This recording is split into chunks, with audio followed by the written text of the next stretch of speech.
বাবা আসবো? হ্যাঁ হ্যাঁ হ্যাঁ, আয় বস। তারপর কেমন আনন্দ করলি ট্যুরে?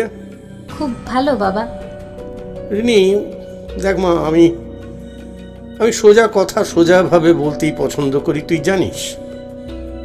তাই ঘুরিয়ে না বলে সোজাসুজি বলছি, তোর সাথে ছেলেটার সম্পর্ক কি? বাবা, ও ও ও আমার বন্ধু। বন্ধু? শুধুই বন্ধু না অন্য কিছু? শুধুই বন্ধু, মানে মানে ভালো বন্ধু।